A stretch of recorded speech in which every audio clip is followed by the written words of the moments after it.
สบายดีทุกคนมื้อนี้พบกับซองเด็กลาวพาเที่ยว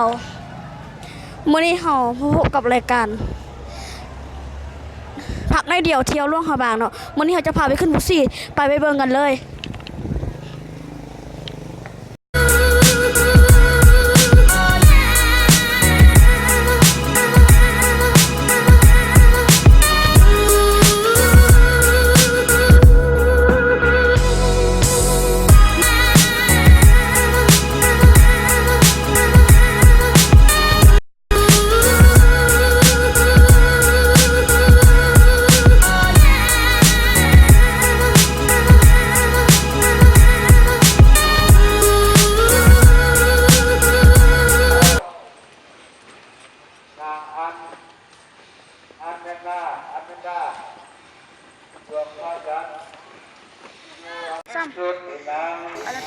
แล้วตอนนี้เขาก็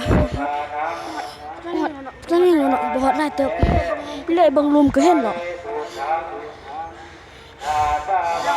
แล้วเขาก็จะเดินทางไปต่อ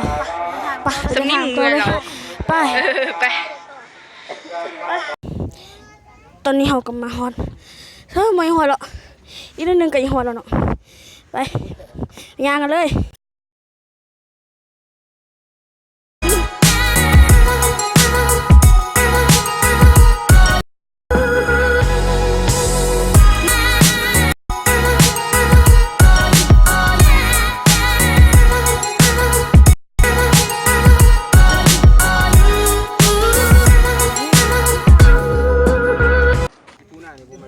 แล้วตอนนี้เขาก็ชมวิวไปที่ริมหาดแล้วเขาก็จะลงไปตลาดมืดหรือว่าภาษาอังกฤษหรือในมาร์เก็ตเนาะไปเบิ่งกันเลย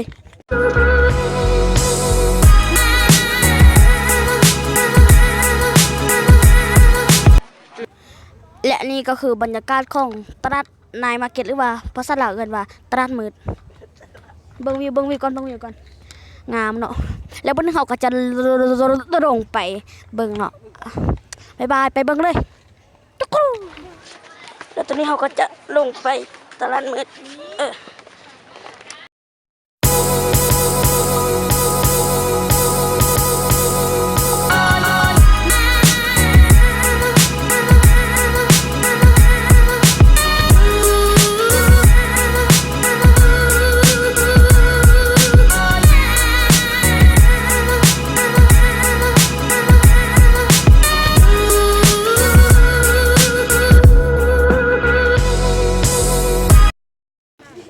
แล้วตอนนี้เขาก็จะเสร็จสิ้นในการกินบุฟเฟ่แล้วเขาก็จะย่างไปเดินทาง